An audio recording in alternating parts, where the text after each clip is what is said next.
اس لیے کی جاتی ہیں کہ اس میں کوئی حاصل حصول نہیں ہوتا، بلکہ اس ایریا کو ایک مستقل ڈسٹربنس کا شکار رکھنا ہوتا ہے تاکہ وہ پوری دنیا کے سامنے ایریا آف ڈسپیوٹ بن جائے۔ آپ اندازہ کریں کہ یہ بہت خاموش اور بہت ہی جیسے کہتے ہیں سرد اور بے آباد علاقہ ہے کہ جہاں 1842 میں رنجیت سنگھ کی فوجیں جب گئی تھیں تو چائنیز نے ان کو مار بھگایا تھا، کیونکہ وہ سمجھتی تھیں کہ لداخ جو ہے یہ بھی کشمیر کا حصہ ہے اور گلاب سنگھ ڈوگرا کی حکومت جو ہے وہ اس کے ساتھ موجود ہے۔ اس کے بعد سے خاموشی ہو گئی تھی، کوئی وہاں نہ آیا نہ گیا، لیکن جس وقت انگریزوں نے سکھوں کو ہرایا تو ہرانے کے بعد انہوں نے سمجھا ہم اس کے وارث ہیں تو وہ چلے گئے۔ وہ جب مشہور جو ڈاکٹر جانسن کی لائن ہے وہ بنا دی، لیکن چین میں اس وقت اس علاقے کے اندر ایک بغاوت چلی ہوئی تھی، وہ جو مسلمانوں کے نام پہ چلی ہوئی تھی، تو وہ چین سے علیحدہ تھا تو چین خاموش رہا۔ اصل مسئلہ یہ ہے کہ اس کا کوئی اہمیت نہیں کسی کے لیے، لیکن اب اہمیت اس لیے ہے کہ اس کے 8 سے 9 کلومیٹر کے فاصلے کے اوپر شاہراہ قراقرم گزرنی ہے اور گزرے گی، اور اس کے ساتھ چین کا ون بیلٹ ون روڈ والا منصوبہ ہے۔ اور سب سے بڑا مسئلہ یہ ہے کہ کنٹینمنٹ آف چائنا کی میجر پالیسی میں ایک یہ ہے کہ یہ علاقہ ڈسٹرب ہو جائے، کیونکہ ظاہر بات ہے اس میں مفاد جو ہے وہ خالصتاً امریکہ کا اور ان طاقتوں کا ہے۔ اسی لیے انہوں نے دیکھیں آج سے سپٹمبر میں جو پینٹاگون جو اسٹریٹجی آئی ہے فار ایسٹ کی، اس کے اندر انہوں نے کوئی 18 کے 19 ملک رکھے تھے اور اس میں کہا تھا کہ ہماری 3,70,000 افواج جو ہیں وہ بحر ہند میں موجود ہیں اور ہمارے تقریباً 17 کے قریب ڈفرینٹ قسم کے چھوٹے اڈے وہاں پر موجود ہیں، اور ہم بلاکا والی جگہ پہ تو ہم کنٹینمنٹ کر چکے ہوئے ہیں، اور انڈیا ہم چاہتے ہیں کہ مزید فوجیں وہاں پر رکھیں تاکہ ہم مکمل طور پہ کریں، کیونکہ ایک دفعہ یہ ون بیلٹ ون روڈ چلنا شروع ہو گئی تو پھر اس کو نہیں کوئی روک سکے گا۔ سویز چلنا شروع ہو گئی، اب کوئی نہیں روک سکا۔ ایک دفعہ اس پہ ٹریفک چل پڑی تو مسئلہ ہو جائے گا۔ تو اصل مسئلہ یہ ہے کہ اس پورے علاقے کو ڈسٹرب رکھا جائے۔ اسی طرح کشمیر کا ایشو بھی بلٹ اپ ہوگا، پاکستان بھارت کی جنگ بھی ایکسپیکٹڈ ہے۔ رائٹ جی، جنرل صاحب آپ کی کیا رائے ہے؟ بھارت یہ محض ایسا نہیں لگتا کہ یہ صرف لائن آف ایکچوئل کنٹرول کو یا اس بے آباد سے علاقے کو اس میں اپنی سرحد کو تبدیل کر کے کچھ تھوڑا سا علاقہ اور مزید اس پر قابض ہو جانا اس کا مقصد نہیں ہو سکتا، بلکہ یہ اس کے لارجر جو اس کے جو مقاصد ہیں وہ یہ ہیں کہ اس ایریا کو ڈسٹرب کر کے یہاں پر پیسفل موومنٹ کو روکا جائے تاکہ ون بیلٹ ون روڈ والا جو منصوبہ ہے چائنا کا اس کو پایا تکمیل تک نہ پہنچنے دیا جائے، اور ظاہر ہے سی پیک کو بھی ڈسٹرب کیا جائے۔ کہ یہ امریکہ انڈیا گٹھ جوڑ کی پریکٹیکل مینیفیسٹیشن ہے جو کچھ اس وقت کشمیر میں ہو رہا ہے اور جو کچھ کشمیر کی وجہ سے لداخ میں ہو رہا ہے۔ اوور آل اس کا مقصد ہے، ایک جو اسٹریٹجک ٹرم یوز ہوتی ہے کنٹینمنٹ آف چائنا، یہ ہے انسرکلمنٹ آف چائنا، کیونکہ ساؤتھ چائنا سی جہاں سے چائنا کا $5 ٹریلین کا ٹریڈ ہوتا ہے، وہاں پہ کچھ ایسے اتحاد بنا دیے گئے ہیں جو چائنا کے لیے بہت بڑا خطرہ بن سکتے ہیں اور چائنا کی مشکلات میں بہت اضافہ ہو سکتا ہے۔ وہ اتحاد ایک تو ہے امریکہ انڈیا کا، جسے انہوں نے ابھی ساؤتھ چائنا میں جو ان کی اسٹریٹجی ہے اس کو انڈو پیسیفک اسٹریٹجی یا انڈو پیسیفک کمانڈ کا نام دے کر ہندوستان کو آن بورڈ کیا ہے وہاں پہ فزیکل پارٹنرشپ کے لیے، ملٹری پارٹنرشپ کے لیے۔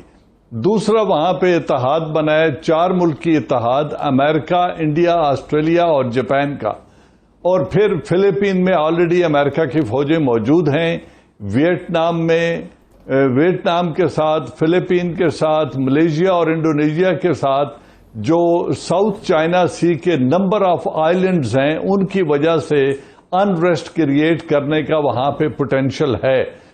اس چیز کو اوبویٹ کرنے کے لیے، اس سے بچنے کے لیے اور اپنے انٹرنیشنل ٹریڈ کو جاری رکھنے کے لیے چائنا نے اس چیز کو بہت پہلے بھانپ لیا تھا اور انہوں نے بیلٹ اینڈ روڈ انیشیٹو کا آغاز کر دیا تھا۔ پاکستان سے پہلے دیکھیں جی، پہلے ہمیں مودی کا جو ذہن ہے، مودی کا جو مزاج ہے، مودی کی جو افتاد طبع ہے اور مودی کا ماضی ہے، اس کو ذہن میں رکھ کے پھر تبصرہ کرنا آسان ہو جاتا ہے۔ مودی ہو، ہٹلر ہو، صدام حسین ہو، یہ جو لوگ کامیابیاں پے در پہ کامیابیاں حاصل کرتے ہیں، چھوٹی سطح سے اٹھتے ہیں اور بڑے منصب پر پہنچتے ہیں، تو ان کے ہاں ایک دیوتا کا تصور اپنے بارے میں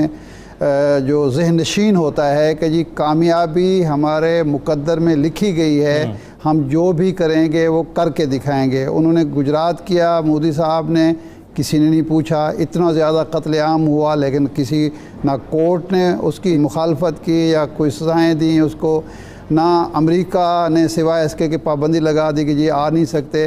ایک بچر آف گجرات جو تھا وہ وزیر اعظم بن گیا اس ملک کا. پھر 5 اگست کو اس نے کیا, کشمیر پر کیا تو سب نے ایکسیپٹ کر لیا, زبانی کلامی کچھ ہوا پاکستان سمیت, کوئی عملاً تو کچھ بھی نہیں ہوا, کوئی مخالفت ایسی نہیں ہوئی, نہ اندر آئی نہ باہر آئی. اس کے بعد لداخ کا معاملہ تو اسی وقت ہی اس نے ذہن میں سوچ لیا تھا کہ وہ مودی کے ذہن میں یہ ہے کہ مجھے بھگوان نے اس منصب پر بٹھایا ہے اور میں نے ایک وہ مہابھارت جو ہے وہ جنگ لڑنی ہے اور اس کے نتیجے میں وہ تصور جو بھارت کا ہے اس کو بحال کرنا ہے, جو کہ ایک افسانوی چیز ہے, حقیقت کا اس سے کوئی تعلق نہیں ہے. اب یہ جو ایڈونچر ہے یہ بھی اسی بنیاد پر کیا گیا کہ اس وقت چونکہ پوری دنیا پھنسی ہوئی ہے اور ہم چھوٹا موٹا وہ کر کے اپنی قوم کو جو کرونا کی وجہ سے وہاں پریشانیاں اس کو ہیں, جو لاک ڈاؤن ہوا جس کے نتیجے میں اموات بڑھی, مشکلات کا سامنا کرنا پڑا, اس سے توجہ ہٹانے کی کوشش ہے. دوسرا اس کا یہ بالکل خیال نہیں ہوگا کہ چین اس طرح سے ریئیکٹ کرے گا. اس کا خیال ہوگا کہ پہلی بھی تو ایک ہوئی تھی نا چھوٹی سی جھڑپ جس میں وہ کچھ بھی نہیں ہوا تھا. اور اس کے علاوہ یہ وہاں جو بیٹھنا چاہتے ہیں اس کا, اوریا صاحب جس طرح کہہ رہے تھے کہ اس کا جو ہدف ہے وہ ہے سی پیک, ہدف ہے شاہراہ قراقرم. اگر وہاں چائنا اپنا تسلط, انڈیا اپنا تسلط قائم کر لیتا ہے, وہاں یہ سڑک مکمل ہو جاتی ہے اور اس کے بعد جا کے فوجیں بیٹھ جاتی ہیں, تو وہ جو بار بار گلگت بلتستان کے حوالے سے بیان دیتا ہے تو وہ ہماری اسٹریٹجک جو ایک ہے انڈیا, چائنا اور پاکستان کے درمیان, اس کے لیے خطرات لاحق ہو سکتے ہیں. تو چین نے بر وقت جواب دے کے بھارت کو یہ باور کرایا کہ نہیں یہ آسان کام نہیں ہے, اور ساتھ ہی پاکستان کو پیغام دیا کہ آپ بھی اس موقع پر کمزوری نہ دکھائیں کسی قسم کی, کیونکہ ایک دفعہ اگر یہاں امریکہ کے بلبوتے پر, امریکہ کی شہ پر, امریکہ کے آشیرواد پر یا اپنے پاگل پن کی بنیاد پر یہاں آ کے وہ بیٹھ گیا تو پھر ہمارے لیے مسائل وہ مستقبل میں زیادہ پیدا کر سکتا ہے. اور میں سمجھتا ہوں کہ پاکستان کے لیے ایک بہترین موقع ہے کہ چین کے ساتھ جو بھی اسٹریٹجک قسم کی وہ ہو سکتی ہے